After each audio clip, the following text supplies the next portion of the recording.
Bienvenidos a este programa de debate y diálogo. Vamos a saludar a nuestros invitados, a Benjamín Caballero, director, fundador del Centro de Nutrición Humana de la Universidad Johns Hopkins de Baltimore, Estados Unidos, y también a Mario Tavera, asesor del despacho viceministerial de Salud Pública del Ministerio de Salud. Bienvenidos a este programa de debate y diálogo en el que vamos a conversar sobre la desnutrición, la malnutrición, la nutrición en general.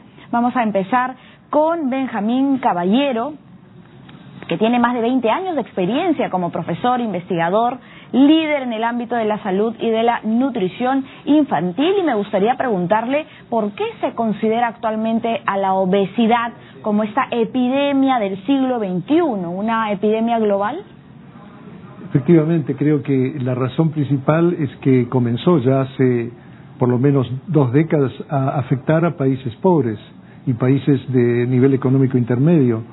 Por lo tanto, lo que era una enfermedad de las personas de más recursos se asociaba con la gula, el exceso de alimentación. Resulta que ahora afecta a 70% de la humanidad en países de distinto tipo. Es realmente una epidemia mundial. ¿Cuáles serían estos mitos que siempre, digamos, están alrededor de la obesidad? Se lo consultamos a Mario Tavera. Por ejemplo, se habla de que una ingesta saludable debe incluir un porcentaje de grasas. Sin embargo, muchas personas creen que no se deben incluir las grasas en una dieta saludable. ¿Qué relación tiene con la obesidad y qué es lo más adecuado? Las grasas, los hidratos de carbono y las proteínas son parte de lo que se llama macronutrientes y son indispensables todos en una alimentación humana. Las calorías, fundamentalmente que nos dé el azúcar, nos sirven para la energía, para podernos mover. Las proteínas nos sirven para formar tejido y las grasas nos sirven para una serie de funciones corporales y también como una reserva. Y todo se necesita de manera equilibrada. Hay una proporción que deberíamos consumir de manera equilibrada. El problema es cuando comemos determinado tipo de alimentación en exceso. Y fundamentalmente, efectivamente, los problemas principales que tienen que ver con la epidemia global que tenemos de obesidad, que nos refiere el doctor Caballero, tienen que ser fundamentalmente con el exceso en el consumo de azúcar, el exceso en el consumo de grasas y fundamentalmente de grasas saturadas, un tipo de grasa que tiene mayores posibilidades de provocar daño a las personas, y también el exceso del consumo de sal. Todo esto hoy es uno de los principales problemas que tenemos, que se acompaña adicionalmente de un gravísimo problema que tiene que ver con los estilos de vida modernos y que tiene que ver con el sedentarismo. En realidad el ser humano ha dejado mucho de hacer actividad física, el tipo de trabajo que tenemos, los juegos, ya los niños no juegan como jugábamos los niños de hace 40 años, y todo esto son condiciones que provocan esta epidemia, que lamentablemente es creciente y que lo que se llama la doble carga de los problemas de la malnutrición. Por un lado tenemos desnutrición crónica y por otro lado tenemos obesidad, y a veces en el mismo grupo poblacional y en la misma persona, ambas cosas en el futuro, ¿no? Usted ha comentado sobre la globalización, ¿no? El estilo de vida sedentario, la comida que a lo mejor tenemos más a mano, es más caro alimentarse o tener una dieta calórica basada en vegetales que en comida chatarra. Se lo vamos a preguntar a Benjamín Caballero, ¿no? La obesidad tiene relación con la época en la que vivimos, con la globalización básicamente. ¿Qué nos dice el especialista? Sí, claramente hay una asociación entre cuánta obesidad hay en una comunidad y su nivel económico. En Estados Unidos y en países intermedios tiende a haber más obesidad entre el nivel socioeconómico de menos recursos. Y eso es porque cuando uno mide la comida en calorías, el costo de calorías es más barato en general en comida chatarra que en comidas frescas, simplemente porque cuesta más producirlas, cuesta más llevarlas refrigeradas, no persisten tanto en la góndola, en el supermercado. Entonces hay que venderlas más caras para compensar todo eso. Entonces sí es un problema también asociado al nivel de ingreso. Ahora, Mario Tavera nos mencionó esta combinación de obesidad más desnutrición, ¿verdad? Benjamín Caballero, ¿esta combinación se da en la región? ¿Qué estadísticas se está manejando? Sí, se da. Lo que pasa es que hay que explicitar un poco más. La combinación puede ser la que más nos interesa entre una madre que es obesa y un niño que es subnutrido. Esa combinación se da entre 5 y 20% de la población en América Latina. Es muy alta en Centroamérica, por ejemplo, menos en Perú y en otros países. Después la otra es la del niño, que es las dos cosas. Es desnutrido, quedó de baja estatura cuando era pequeño y al llegar a la adolescencia se vuelve gordito. Entonces es un niño de baja estatura pero de exceso de peso. Y esa es una situación bastante compleja porque esos niños se comportan de una forma que, no de su conducta, sino metabólicamente, que tienen más riesgo de tener hipertensión, diabetes, colesterol elevado. Entonces por suerte no hay muchos de esos niños en los países intermedios, pero ahí en puntos específicos, regiones, sí es un problema. Mario Tavera, ¿qué está pasando en nuestra región? ¿Qué está pasando, para localizarlo con más cercanía, en nuestro país en relación a la obesidad? Bueno, lamentablemente estamos, como parte del fenómeno global que estamos describiendo, estamos incrementando la obesidad y el sobrepeso. Son diferentes grados, digamos, de un mismo fenómeno. El sobrepeso es grave, pero no tanto como la obesidad, ¿no es cierto? Eso se mide por lo que se llama el índice de masa corporal. Pero, por ejemplo, en los últimos 10 años hemos tenido casi un incremento al doble de la prevalencia del sobrepeso y obesidad en nuestro país. Hace 10 años, la proporción de niños, un buen grupo etario para medir el tema del sobrepeso y la obesidad son los niños entre 5 y 9 años. La encuesta nacional de demografía y salud que se ha publicado el día lunes nos dice que ya el 28% de los niños de esa edad tienen sobrepeso u obesidad, más o menos 19% sobrepeso y 9-10% de obesidad. Esa proporción de 28% era 18% hace 10 años, o sea, estamos en un crecimiento acelerado de la prevalencia del sobrepeso y la obesidad. No solamente en los niños es sumamente delicado por lo que nos decía el doctor Caballero, por las consecuencias que va a tener el hecho de ser un niño obeso, lo condena a ser no solamente un adulto obeso, sino a tener una serie de complicaciones en su salud que hoy lo llamamos las enfermedades ¿afecciones cardíacas? Enfermedades crónicas no transmisibles, fundamentalmente diabetes tipo 2, que va creciendo por esta razón, hipercolesterolemia, problemas de hipertensión arterial, problemas de accidentes cerebrovasculares, que representan en estos momentos el 50% de las causas de muertes en adultos en el Perú, y que significan una mala calidad de vida, pero también una inmensa carga sobre las demandas e impactos sobre los servicios de salud. Si hoy no se toman las medidas del caso, esta situación creciente puede ser muy grave. A propósito de lo que nos dice el doctor Mario Tavera, ¿por qué es una cuestión social, Benjamín Caballero, el tema de la obesidad? Como yo mencioné, tiene que ver con el nivel socioeconómico, tiene que ver también con la educación, o sea, todos indicadores sociales. La gente necesita tener un nivel de educación para poder elegir el alimento adecuado, para poder discriminar la publicidad que es tan presente en todo momento hoy. De modo que sí, el nivel social de los individuos les condiciona cuánto riesgo tienen de ganar exceso de peso. ¿Y hay alguna relación, por ejemplo, entre la vida fetal y la obesidad, doctor Caballero? Sí, claro, es un área de estudio muy importante al momento, porque sabemos que hay niños que no crecen bien en su periodo fetal, nacen con bajo peso, y esos niños eventualmente cuando son adultos tienen más riesgo de tener exceso de peso. Parece ser que cuando hay un déficit de energía, de calorías dentro del útero, los sistemas se adaptan a ser súper eficientes, y después de muchos años el feto sobrevive, nace y crece. Esos sistemas ya son irreversibles, o sea que el niño sigue siendo eficiente cuando en realidad no debe, cuando tiene exceso de oferta de comida con muchas calorías, igual tiende a acumular más grasa. Es decir, que adapta su metabolismo como un mecanismo de supervivencia. Exactamente, exactamente. Y es irreversible, o sea que le sirve muy bien en el momento agudo, cuando hay carencia de calorías, pero a largo plazo se transforma en un factor adicional de riesgo.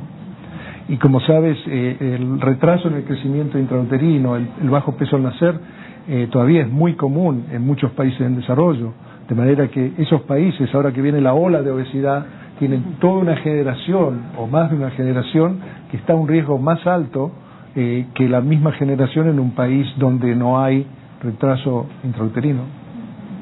El doctor Mario Távera, un poco para desmitificar la obesidad, ¿cuándo se considera, y también centrándonos en los niños, porque estábamos hablando de los niños, que un niño o una niña es obeso u obesa? Bueno, hay tablas de referencia que se utilizan, pero se utiliza también el índice de masa corporal, que mide la relación entre el peso y la talla del niño. Cuando hay un exceso de peso en relación a la talla del niño, y eso está estandarizado en curvas y tablas, uno puede hacer un diagnóstico de sobrepeso o de obesidad. Entonces es muy importante que, más allá de mirar, de tener el ojo en el cual uno dice está gordito, es muy importante una evaluación clínica. Hay que ir al médico, hay que ir al nutricionista, y aplicando tablas, por supuesto hay casos en los cuales uno se da cuenta a la distancia que es el niño tiene o sobrepeso o obesidad, que está más allá de su peso. Y es muy importante entonces el control. Muchas veces el control a los niños se hace solo los primeros 2 años de la vida porque es pequeñito y tiene más riesgos.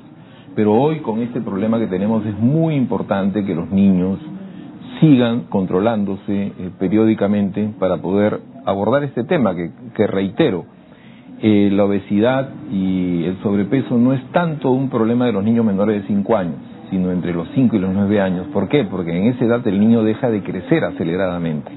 Entonces ya no crece tanto en talla, y si tiene hábitos no saludables desde el punto de vista alimentario y de actividad física, el niño va a echar cuerpo hacia los costados. Y básicamente lo que va a hacer, por el tipo de alimentación que tiene, de mala calidad, en base en exceso de calorías, va a depositar grasa en su cuerpo, va a incrementarse de volumen, y eso es lo que se define como la obesidad o el sobrepeso. Un niño con evidente sobrepeso se podría tener también desnutrición. ¿Podría ser posible? ¿Qué nos dice el doctor Benjamín Caballero? Claro, depende de la definición de la palabra, pero en general, si llamamos desnutrición cualquier elemento que no sea normal, un niño obeso, por ejemplo, puede estar anémico, puede tener deficiencia de ciertas vitaminas, y ciertamente esto ocurre, porque algunas de las dietas, por ejemplo, que llevan a la obesidad, pueden ser dietas con muchas calorías, pero pocos nutrientes. Por ejemplo, no tener suficiente hierro, no tener suficiente zinc, vitamina A, etcétera. Entonces los niños que consumen esas dietas fácilmente pueden ganar peso y grasa corporal, pero cuando uno mide, por ejemplo, anemia o otro, se ve que sí sufren ese tipo de desnutrición. Bien, nos vamos a una pausa, pero regresamos para hablar precisamente de los hábitos alimentarios. Pausa y regresamos con más en Debate y Diálogo.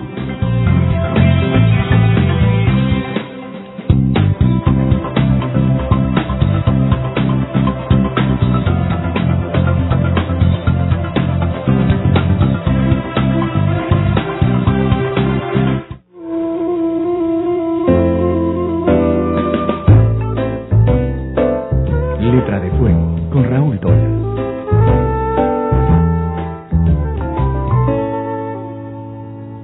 ¿Cómo está? Bienvenido a Letra de Fuego. En esta ocasión le recomendamos el libro Churi, de Cristian Ayuni, que ganó el premio El Barco de Vapor de Literatura Juvenil del año pasado.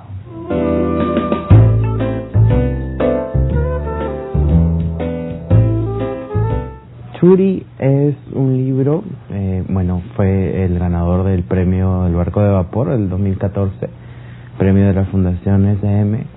En este libro traté de meter un montón de cosas que a mí me gustan mucho que es la fantasía, la mitología. Traje algunos mitos del oriente peruano, de la selva, y así se construye este mundo alrededor de este niño que se llama Churi y que realiza un viaje desde el río, que es su casa donde él ha nacido, hacia afuera, ¿no? A descubrir, a conocer el mundo ajeno, el mundo que nunca ha visto. Todos esos temas, la fantasía, los mitos, traen el niño, evocan bastantes cosas que luego puede trabajar después, ¿no? Para desarrollar diferentes habilidades lectoras, habilidades de comprensión. Además, bueno, yo escribo cosas que a mí me interesa mucho leer. Estos son los temas que a mí me gustan. Tiene que ver bastante con lo que es el mito peruano, la fantasía que tenemos en la selva, que también es un tema muy amplio, ¿no?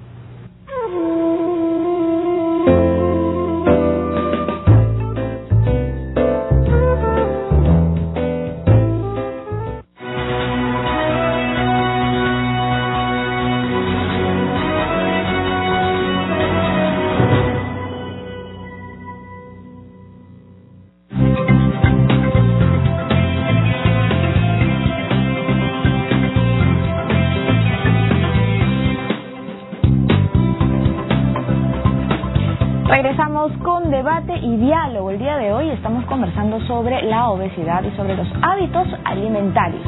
Tenemos ya en nuestro panel a Benjamín Caballero, director, fundador del Centro de Nutrición Humana de la Universidad Johns Hopkins de Estados Unidos, y también a Mario Tavera, asesor del despacho viceministerial de Salud Pública del MINSA. Bien, antes de continuar con esta conversación, vamos a presentar un breve informe sobre el tema del cual estamos hablando hoy. Adelante. 1 de cada 4 mujeres mayores de 14 años padece de obesidad en el Perú, según la encuesta demográfica de salud familiar publicada por el INI hace unos días. En el 2013 la tasa porcentual de obesidad era del 20.9% y el año 2014 aumentó a 26.2%. En tanto, el Instituto de Investigación Nutricional indica que el 62% de peruanos de distintas edades y sexos presentan problemas de sobrepeso.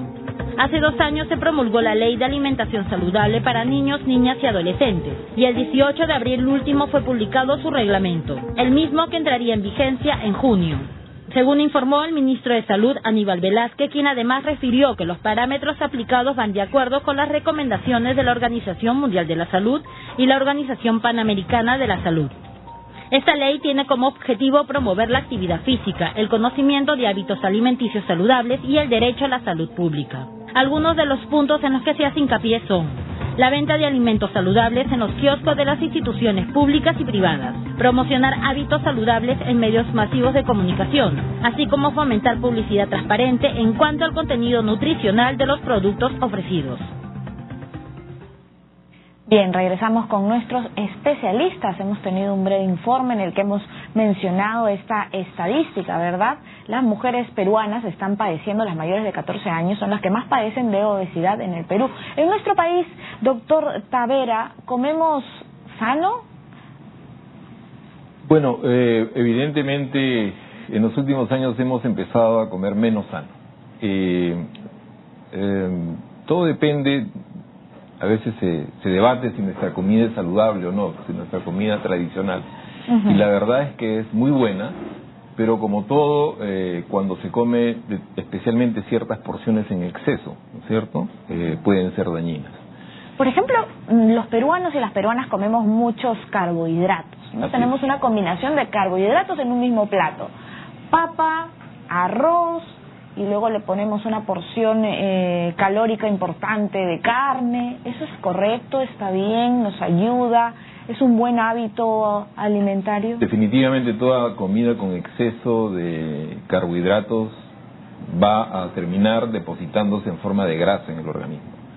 Entonces sí tenemos una tendencia a hacer combinaciones con muchos carbohidratos. Fundamentalmente a veces ponemos en un mismo plato arroz, fideos, ¿no es cierto?, y papa, y le ponemos poco de los otros nutrientes. un poco más de proteínas, por ejemplo, verduras, etcétera, ¿no? Entonces, yo sí creo que es importante transmitir a través de tu medio al público que todo exceso de calorías, el organismo lo que va a hacer es guardarlo.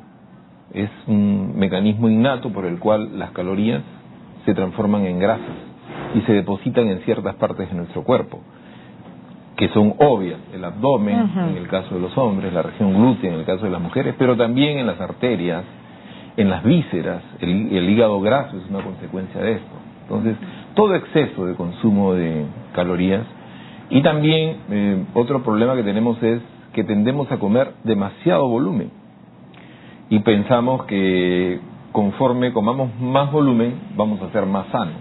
En realidad eso no es así, porque incluso está demostrado que el volumen de la alimentación hace que el tamaño del estómago se amplíe. Por eso es que se tiene que recurrir a veces a operaciones en las cuales se reduce el tamaño del estómago. Y eso es clave porque en realidad uno sigue comiendo mientras no tenga saciamiento. Y el saciamiento, entre otros factores de tipo hormonal, depende también del volumen de llenado del estómago. Entonces se convierte en un círculo hacia abajo, ¿no es cierto? Entonces creo que son cosas que tenemos que mejorar. También creemos inapropiadamente que un niño gordito es un niño sano. Ahí quería llegar, porque para todos los padres de familia que nos están escuchando, ¿verdad? Así es. Dicen, mi hijo no come, pero es que a lo mejor come la porción adecuada a su edad, a su tamaño, a su peso, y los padres muchas veces queremos pues darles una doble porción creyendo, sin tener en cuenta esa combinación calórica que tiene, o proteica que tiene que tener el plato que le estamos dando, y no se toma en cuenta que puede ser un mal hábito alimentario, ¿no? Con consecuencias a futuro. Así es. En realidad nuestras abuelitas medían un poco el bienestar de su nieto mirando cuán gorditos eran, ¿no? Eso tiene que cambiar radicalmente. En realidad es muy importante cuando haya sospecha y posibilidad de que un niño tenga sobrepeso o obesidad, hacerle el control y regularle el tipo de alimentación y por sobre todo también propender que haga actividad física, que es otro problema serio que tenemos hoy en los niños, ¿no? En el mundo, también en nuestro país, ¿no? Cada vez más sedentarios, cada vez el tipo de juego tiene que ver más con las imágenes y menos con la actividad física. A propósito de lo que ha dicho, es verdad que muchos padres de familia ven a un niño delgado y dicen, pobrecito, qué niño tan flaco, ¿no? Lo ven como de mala salud. ¿Cuáles son los mejores hábitos alimentarios? ¿Qué hábitos alimentarios debemos adoptar, doctor Benjamín Caballero? Bueno, antes que nada, para los padres y las madres, cualquier médico les va a explicar que hay un periodo en los niños, en los primeros 5 años de vida, que es el único periodo en la vida donde el índice de masa corporal baja, cae. Normalmente es normal y es lo que se espera. En ese niño de 2 años, entre 2 y 3 años, se ve flaquito porque debe ser flaquito. Después, a partir de los 4 años, comienza una fase en que comienza otra vez a acumular grasa y de ahí su crecimiento ya es irreversible, de ahí sigue siempre para arriba y después la adolescencia, por supuesto. O sea, yo siempre digo, hace más de 30 años que soy pediatra, nunca oí o vi un caso de un niño que se desnutra por no querer comer, un niño sano. Si el niño está enfermo, tiene problemas, por supuesto, la pérdida de apetito puede ser un síntoma, pero un niño sano que rechaza un alimento no se va a desnutrir. Es una forma de manejar la relación con la madre en general, es una forma de negociar su estatus afectivo con la madre, y además un niño en general, cuando prueba por primera vez un alimento nuevo, lo rechaza, tiende a rechazarlo. No hay una regla de oro, pero los pediatras muchas veces decimos tiene que dárselo a probar 10 veces. No puede decir a la segunda vez no le gusta el arroz o no le gusta la verdura, no se lo doy más. Hay que dejar que el niño lo pruebe, pero es muy importante que sea en el contexto familiar, o sea, si el padre no come ese vegetal, la madre no come ese vegetal, el niño no lo va a comer. Si el padre consume bebidas gaseosas y no le permite al niño consumirlas, no va a funcionar. Hay un doble discurso que el niño obviamente va a rechazar. y además, como usted comenta, puede ser la comida un tema de negociación, ¿no?, con los padres. A lo mejor, sí, si no quiere comer el niño, quiere decir que quiere más atención de su familia, o que, bueno, hay un problema que resolver, ¿no?, a lo mejor un problema de comunicación. No necesariamente un problema, pero es parte de la maduración emocional del niño, ¿no?, de cómo se relaciona con los adultos, qué cosas son de él o de ella como un poder que tiene. Es decir, es un fenómeno complejo, no necesariamente significa que hay un problema en la relación, pero sí es casi universal este fenómeno, y los padres tienen que tomárselo con calma y no modificar la dieta drásticamente debido a esto, ¿no? ¿Cuál puede ser una dieta adecuada? ¿Existe una dieta estándar para todos? ¿Qué es lo que opina Mario Tavera? Bueno, hay recomendaciones sobre proporciones de hidratos de carbono, harinas, grasas y proteínas que deben consumirse en una dieta, pero en realidad eso depende, como dice el doctor Caballero, en el caso de los niños, de su propio estado, ¿no es cierto?, de la edad en la cual está el niño. Y por otro lado hay una serie de aspectos culturales, ¿no? Recordemos que la alimentación y la comida tiene que ver mucho con los aspectos de cultura, ¿no? Se va formando en torno a la historia de un pueblo, pero también la historia de una familia, y de tal manera que una recomendación estandarizada, salvo las cosas que estamos diciendo, cada vez se tiende más a una recomendación individual, o que corresponda más a las necesidades específicas de la persona, del niño, ¿no? Pero manteniendo el equilibrio entre las proporciones que estamos comentando de los 3 macronutrientes: hidratos de carbono, harinas, grasas y proteínas, y con una complementación alimentaria que tenga los micronutrientes, los minerales necesarios, ¿no? Los vegetales, ¿no? El tema de la dieta mediterránea. 1000 calorías de vegetales cuestan a lo mejor 4 veces o 5 veces más que 1000 calorías de comida rápida, de comida chatarra. ¿Cómo podemos revertir entonces esta situación si ya está afectando, digamos, el bolsillo, ¿no? Claro, eso es muy variable, porque el presupuesto familiar, el porcentaje que se dedica a alimentos varía enormemente en el mundo. Estados Unidos es uno de los más bajos del mundo, 9% del presupuesto familiar se consume en alimentación. En nuestros países en general 30 a 50%. En países pobres, en África, es 80%. Prácticamente la gente trabaja para poder pagar su alimento. Entonces, esa variación en costo tiene distinto valor si usted gasta 10% de sus ingresos o 50% de sus ingresos. Y la diferencia de costo entre un alimento más o menos saludable también. Mucha de la diferencia no es necesariamente real, sino que tiene que ver con subsidios, promociones, competencia entre los que venden ciertos productos, de manera que eso tiende a abaratar el costo, pero no necesariamente es el costo real del producto que es más barato, sino que es parte de la competencia del mercado. Y deberíamos introducir algunos de esos métodos también en promover el consumo y reducir el costo de vegetales y alimentos. El otro problema son las políticas agropecuarias de los países, ¿no? En algunos países como Estados Unidos, ciertos componentes de la dieta son subsidiados por el gobierno. Por ejemplo, maíz es subsidiado altamente, entonces hay mucho azúcar, porque el azúcar se saca del maíz, no de la caña de azúcar, ya de hace años se saca del maíz. De manera que hay un incentivo, si se quiere, para poner más azúcar en cualquier alimento, no solo en las bebidas, porque los industriales tienen un subsidio del gobierno para usar ese elemento. De modo que entre las políticas de mercado y regulación de mercado y las políticas agropecuarias se puede hacer mucho para mejorar el valor de los alimentos sanos. ¿Y qué hay de la ley de alimentación saludable? Nosotros tenemos una ley de alimentación saludable, doctor Mario Tavera. ¿Qué opina? Hace 2 años el Congreso de la República y el gobierno peruano promulgaron la ley de la alimentación saludable, que lo que busca es fundamentalmente dirigida a proteger y promover hábitos saludables de alimentación, de actividad física en niños, niñas y adolescentes. Básicamente tiene 5 aspectos. Uno tiene que ver con el tema de la educación.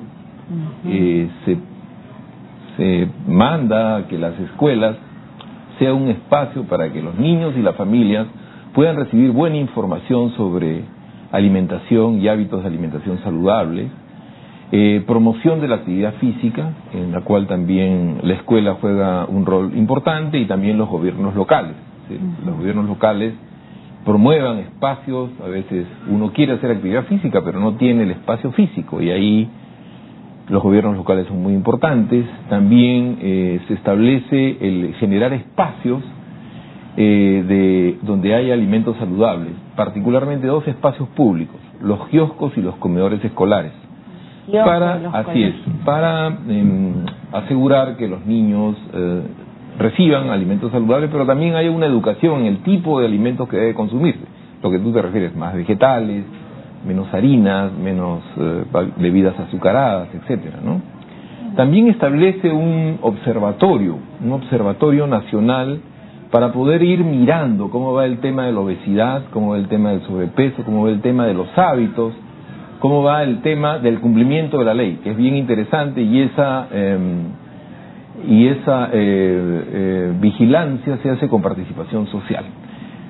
Y finalmente está el tema de ciertos controles a la publicidad exagerada de los productos que no son saludables, fundamentalmente lo que tiene que ver con el exceso, como hemos dicho, de azúcares, de grasas saturadas y de sal.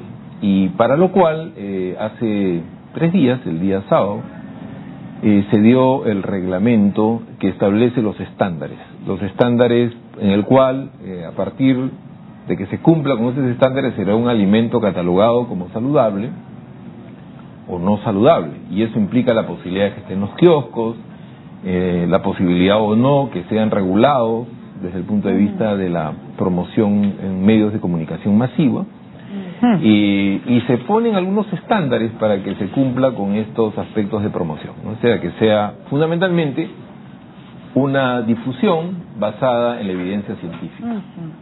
Doctor Benjamín Caballero, ¿una ley de alimentación saludable como la que acaba de explicar el doctor Mario Tavera puede ayudar a cambiar o a mejorar los hábitos alimentarios? Ciertamente, y hay experiencia en diversos países de leyes específicas que lo que tiende es a cambiar el ambiente en que la gente vive y se alimenta, para que sea más fácil alimentarse bien y no tan difícil, que uno, por ejemplo, muy difícil, diferente si uno tiene que caminar 20 cuadras para conseguir un alimento saludable, de que si está disponible al lado. Entonces, vivimos en un ambiente que nosotros llamamos obesogénico, donde comer mal es más fácil, es más barato, está más promovido, más publicitado, hay intereses muy poderosos detrás de algunos de estos alimentos. De modo que estas leyes lo que tratan es de crear un punto más balanceado, y no impedir que se hagan negocios con cualquier alimento, pero sí también favorecer que la gente pueda acceder a alimentos saludables. Entonces, ¿está de acuerdo con este tipo de leyes? Porque hay experiencias que han demostrado casos exitosos en todo caso. Hay experiencias en países desarrollados. En Europa está la experiencia de México con el impuesto a las bebidas gaseosas, que empezó el año pasado. La idea es tratar de que, en vez de subsidiar un alimento malo, por ejemplo, poner un impuesto a un alimento que no es saludable, y con eso favorecer el precio a alimentos. Por ejemplo, en el caso de México, la idea es que las ganancias extras con un impuesto a la bebida gaseosa se use para proveer agua potable en todas las escuelas, de modo de dejar la máquina que, aunque se venda agua, igual cuesta, y hay daño al ambiente por las botellas de plástico, de modo de que si logramos que haya agua natural potable en las escuelas, habremos hecho un impacto positivo en la salud y en el medio ambiente. Hablando del agua, doctor Caballero, mucha gente evita tomar agua porque prefiere una bebida azucarada. ¿Sí? ¿Cuánto de grave tiene esta situación? Es muy grave, por varias razones. Primero, porque cuando digamos que una persona de cierto peso necesita 2000 calorías por día. Si yo consumo una bebida gaseosa, un agua azucarada, estoy usando tal vez 300 de esas calorías antes de consumir mi primer miligramo de hierro, vitamina. O sea, después me quedan menos calorías para consumir todas mis necesidades de nutrientes, y a menos que tenga un super alimento que tiene el 100% de mis necesidades de nutrientes en 100 calorías, que no existe, voy a tener el riesgo de un déficit, que al fin del día, o como en exceso para consumir el calcio y el hierro que necesito, o si cuido mi peso, no he llegado a comer suficiente de los nutrientes. O sea que es un problema muy serio. Por eso lo llamamos calorías vacías, porque llenan las necesidades diarias de calorías, pero quitan espacio para introducir los nutrientes esenciales.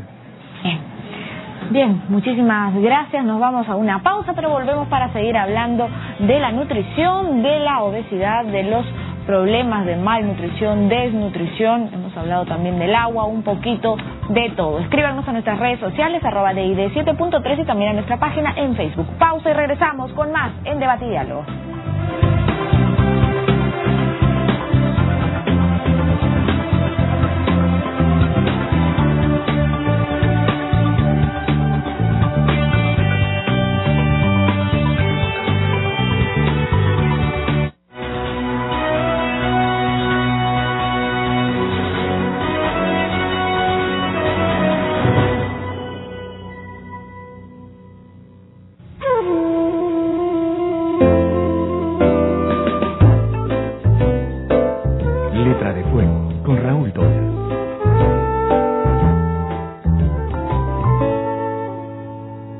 ¿Cómo estás? Soy Raúl Tola y esto es Letra de Fuego. Lima la Fácil es una novela melancólica que nos habla del pasado de nuestra ciudad, cuando todo era mucho más sencillo. El libro es de Bernd Vettel.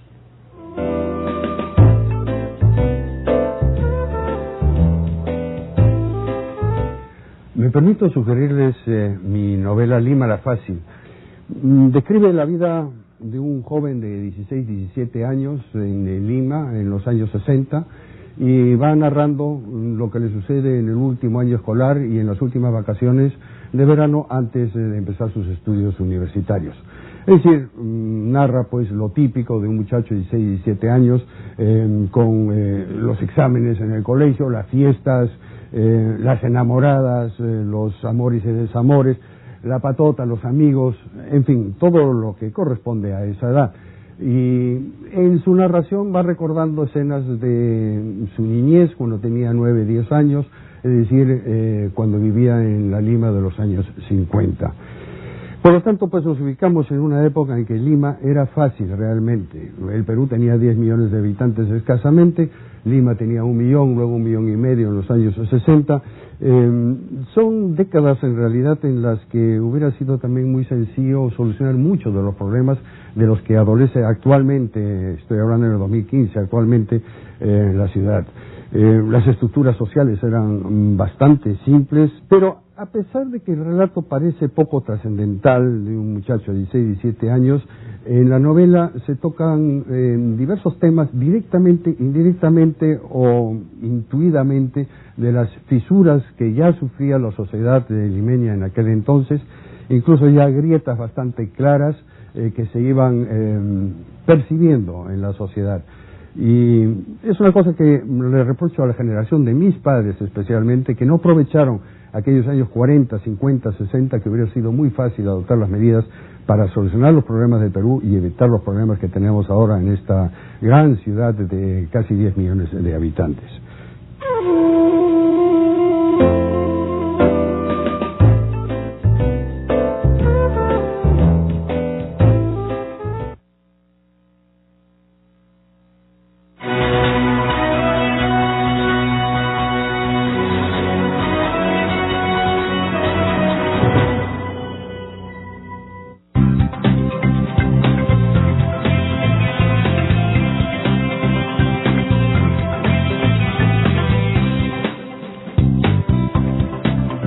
Regresamos con Debate y Diálogo. ¿Cuáles son los mitos en torno a la obesidad y también a los hábitos alimentarios? Escríbanos a nuestras redes sociales, @DID 7.3 y también a nuestra página en Facebook. Luego, durante el programa, leeremos todos sus comentarios, todas sus preguntas y también sus propuestas. Bien, nos acompañan el doctor Benjamín Caballero, director fundador del Centro de Nutrición Humana de la Universidad Johns Hopkins de Estados Unidos, y Mario Tavera, asesor del despacho viceministerial de Salud Pública del MINSA. Comentábamos en la pausa sobre el agua, ¿no? Los mitos que existen sobre el agua, si es potable, si no es potable, ¿por qué no tomamos agua en nuestro país? ¿no? Centrándonos en nuestro país, y se prefieren muchas veces las bebidas azucaradas. ¿Qué nos dice Mario Tavera? Bueno, ciertamente todavía en el Perú tenemos un problema de déficit fundamentalmente de la calidad, en alguna medida del abastecimiento, pero de la calidad del agua. Pero yo le puedo asegurar que la calidad del agua que viene a través de la red pública en Lima es de muy buena calidad. Y esto es muy importante porque, como comentábamos en la pausa, una parte importante del problema del sobrepeso y la obesidad tiene que ver con el consumo de bebidas azucaradas, y especialmente las que vienen embotelladas, que nos den una sensación de seguridad de que son libres de gérmenes. Okay, es verdad, en general, pero vienen con una cantidad altísima de azúcar, como nos decía el doctor Caballero, que cubre todas las necesidades calóricas del día, a veces en un par de vasos de este tipo de bebidas. Calorías vacías, ¿no? Calorías vacías, porque no vienen con otros nutrientes que son imprescindibles para la vida humana, para tener una nutrición y salud buena, ¿no? Entonces hay esta relación, y por eso una de las medidas interesantes sobre la cual reflexionamos es poder tener agua segura y tener la seguridad de que el agua es segura, para poder evitar el consumo de bebidas azucaradas, ¿no es cierto? Las bebidas azucaradas, además de esta seguridad que nos dan frente a la falsa creencia que tenemos, por lo menos en Lima y en ciertas ciudades del Perú, de la mala calidad del agua, también sabemos que hay un acostumbramiento al azúcar.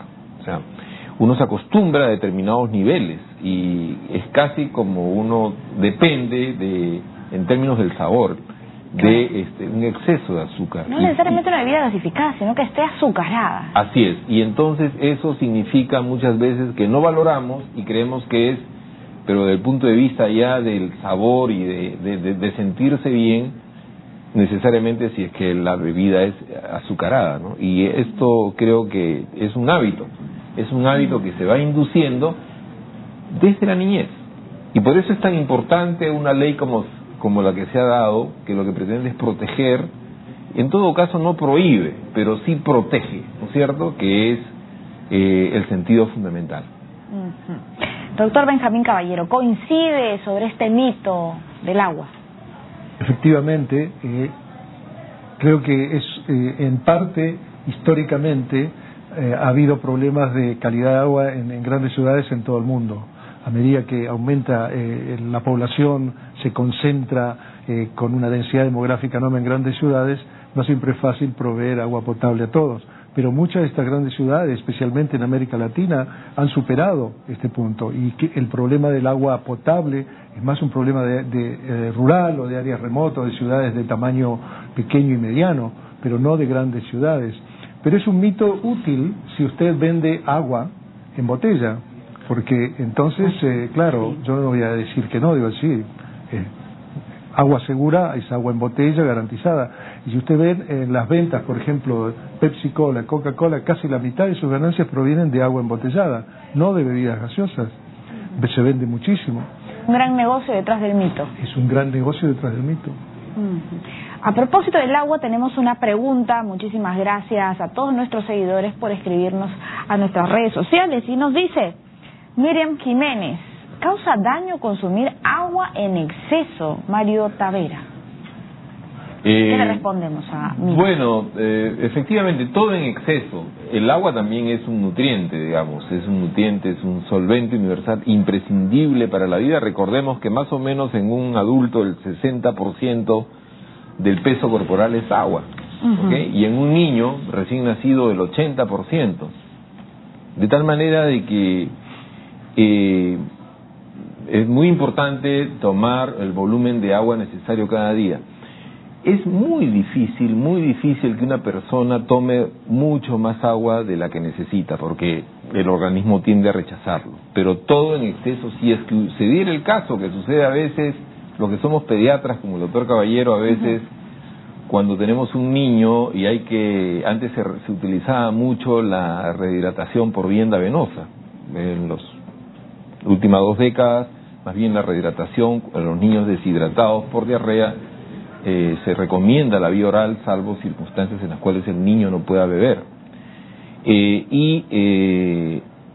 Se ponía un exceso de agua por vía endovenosa, porque mientras que a través del aparato digestivo podemos controlar no tomar el exceso de agua, por vía endovenosa pasa como por un caño, y en ese caso se provocan una serie de alteraciones que llevan a una situación que se llama, entre otras, hiponatremia o déficit de sodio por dilución, y eso puede llevar a la muerte, incluyendo daños a nivel de la neurona del sistema nervioso central. Pero ¿a qué podemos llamar tomar un exceso de agua? ¿A cuántos litros? ¿Qué es lo recomendable? La persona debería estar tomando entre 1 y 2 litros de agua diariamente, ¿no es cierto? Dependiendo de la edad, por supuesto, ¿no? Pero sí se requiere tomar un volumen por el estilo diariamente, ¿no? Finalmente, por vía oral lo que va a hacer el organismo es eliminar el exceso de agua, ¿no es cierto? A través de la orina. No va a ser mayor problema, ¿no? Tenemos una pregunta de Karina Benítez. ¿Los suplementos que aparecen hoy en día contribuyen a una buena alimentación pese a estar procesados? Bien, Benjamín Caballero, ¿qué nos responde? Me imagino que se refiere a suplementos vitamínicos. Yo considero que sí. Sí. Una persona sana, excepto en condiciones muy bien definidas, no necesita ningún tipo de suplemento si come una dieta adecuada. Es más, hay estudios muy astutos donde han analizado en el laboratorio todas las vitaminas en una ensalada muy nutricional, donde hay antioxidantes, vitaminas, han medido cuántos hay y han puesto el equivalente en una cápsula. Y se lo han dado a un grupo de personas por 2 meses, la cápsula todos los días y la ensalada todos los días a otro grupo, y las diferencias son totales. No se puede reproducir la ensalada con una cápsula, aunque tenga exactamente las mismas vitaminas. O sea que usted no puede reemplazar la dieta saludable con una cápsula de vitaminas. Ese es un punto muy importante. O sea, desgraciadamente no hay manera de evitar comer saludable. Las excepciones que mencioné que son importantes son en la madre embarazada, obviamente hay vitaminas recomendadas, los niños menores de 6 meses necesitan ciertas vitaminas, después de los 6 meses las necesidades de hierro del niño son muy grandes y la leche materna en general no alcanza, se recomienda o introducir alimentos ricos en hierro o algún tipo de suplementación. De manera que hay puntos en el ciclo vital donde sí se justifica tomar vitaminas, pero en general un adulto sano no solo que no debe consumir suplementos, sino que no debe hacerse la ilusión de que puede reemplazar una dieta saludable con pastillas. Claro que sí, muy importante lo que ha mencionado. Bien, tenemos otra pregunta. Nos dice Lorena Hurtado: soy una persona delgada, nos comenta, sin embargo muchos me dicen que he bajado de peso a pesar de que me alimento igual y también incluyo las menestras. ¿Esto se debe a mi contextura? Bueno, ¿qué nos dice el doctor Mario Tavera? Es verdad, ¿no? Muchas veces a las personas delgadas se les ametralla con preguntas de este tipo, ¿no? Has bajado de peso, no estás comiendo bien, y a lo mejor es la misma dieta, como menciona Lorena Hurtado. Bueno, ahí lo que hay que hacer siempre es una valoración, en realidad, y sería muy bueno una valoración por la nutricionista o por el médico, depende de quién tenga, pero cualquiera está en capacidad de poder hacer un balance de si tiene sus proporciones corporales son apropiadas, es decir, si tiene un buen peso para su talla, fundamentalmente. Lo que hay que recordar es que no todos los seres humanos somos exactamente iguales, no todos tenemos el mismo potencial en términos de tener la misma composición de nuestro cuerpo. Unos son un poquito más anchos, otros menos, eso es normal. Lo importante es estar dentro de ciertos parámetros. Y en realidad ya los profesionales saben de estos parámetros, y lo primero, antes de hacer cualquier juicio, es importante hacer una valoración, porque también alrededor de eso hay demasiados mitos. En general, entonces, una persona que come de manera saludable, de manera regular, que hace actividad física, salvo que tenga una enfermedad de tipo endocrinológico, debería estar bien, ¿no es cierto? Entonces, la recomendación ahí sería realmente una valoración por una persona, un nutricionista, un médico que pueda identificar si es que hay un problema o no. Luego, en relación a las grasas y grasas saturadas, ¿no? Últimamente hay mucha publicidad en contra de las grasas saturadas. Este aceite no contiene grasas saturadas, este alimento no contiene grasas saturadas. ¿Nuestro cuerpo las necesita o no? ¿Las debemos eliminar? No se necesitan grasas saturadas. No hay ninguna. Hay ácidos grasos que son esenciales, pero son insaturados. No hay ningún graso saturado que es esencial. Pero es imposible prácticamente hacer una comida que no tenga algo de grasa saturada. Porque usted dice aceite de oliva, que bueno, insaturado, tiene 9% de grasa saturada. O sea, la gran mayoría es insaturada, pero no existe en la naturaleza de los alimentos que comemos grasas que sean 100% insaturadas. Siempre hay algo. Entonces, no tiene sentido tratar de llegar a cero. Entonces, lo que se recomienda es no más del 10% de las calorías, ¿no? Es un poco arbitrario, pero estamos en el 13 al 15. Entonces nos da un margen como para que tengamos que reducir. Y la razón es que lo que se creía antes, que el colesterol en la dieta era el problema de que nos daba hipercolesterolemia y ataques cardíacos, se sabe que no es el colesterol en la dieta, sino que es la grasa saturada, que facilita que el colesterol se deposite en las arterias. Entonces, lo más importante para mejorar el riesgo cardiovascular es comer poca grasa saturada.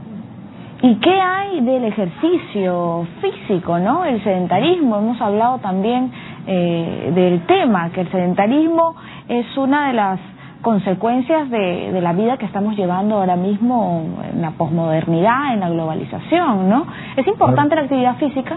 Es fundamental, pero creo que es muy importante que el público entienda la diferencia entre actividad física y inactividad física. La inactividad es todavía más grave que la no hacer ejercicio. Por ejemplo, hay ya varios estudios en más de 100.000 personas seguidas por años que muestran que la persona que pasa 8 horas sentada en su trabajo y después va 1 hora al gimnasio tiene más riesgo que una persona que está activa todo el día y no va al gimnasio. O sea que es más importante no estar inactivo que estar inactivo y después ir media hora o 1 hora y hacer una actividad. No es que esté mal eso, pero quiero decir que hay que considerar especialmente la inactividad. Estar sentado para el ser humano es no es saludable. No es saludable, ¿no? Los niños, además, jóvenes, adultos mayores, deben realizar alguna clase de deporte, ¿no? Es difícil ahora mismo quizás decirle a un niño, permitirle a un niño que juegue en la calle como antes sí lo hacían nuestros padres o nuestros abuelos, pero es importante también tener esa conciencia de la actividad que deben de tener nuestros hijos y nosotros mismos, ¿no? Actividad física, caminatas, deportes, etcétera. No necesariamente tiene que tener un costo, no necesariamente es el gimnasio, ¿verdad? Así es. Bien, vamos a leer algunos comentarios. Nos dice Martín Versión, uno de los mitos es que si se come desmesuradamente es porque tenemos estrés. Luego Fernando Muñoz, menos pan, harinas, azúcar, dulces, frituras, más verduras y frutas, 0 gaseosas y comida chatarra. Ejercicios 30 minutos, correr y bailar. Muy bien eso del baile. Luego nos comenta Ingeniero 1974 en el Twitter, muchísimas gracias por escribirnos. Se debería enseñar nutrición y buenos hábitos alimentarios en la etapa escolar. Luego nos dicen, una buena alimentación depende mucho de nosotros y no de buscar lo fácil en los alimentos que no son sanos. También nos comentan, bajé 10 kilos en algunos meses, solo comiendo mejor y menos. Ahora tengo que reforzar los músculos con ejercicio diario y es la única manera de bajar de peso. Martic 309, la obesidad ahora es común en nuestro país debido a toda la comida chatarra y también a los preservantes que tienen. Y luego nos escriben, existen muchos problemas en la combinación de los alimentos, los peruanos comemos mucho arroz, demasiada papa. Y luego Lía nos comenta, la publicidad nos exige que seamos más flacas, pero la realidad peruana es otra. ¿Qué nos dice doctor Tavera de estos comentarios? Bueno, muy interesantes. Yo creo que en el Perú estamos desde no hace mucho tiempo empezando a tomar conscientes de este problema. Siempre hemos tenido históricamente la preocupación por el tema de la desnutrición, que sin duda todavía sigue siendo un problema lamentablemente y hay que seguirlo enfrentando. Felizmente que el Perú ha tenido un éxito notable especialmente en los últimos años, en reducir la nutrición crónica. Pero me parece muy interesante que en los años más recientes estamos tomando conciencia del problema de la obesidad y el sobrepeso. Estos comentarios van en esa dirección y algunos son súper acertados.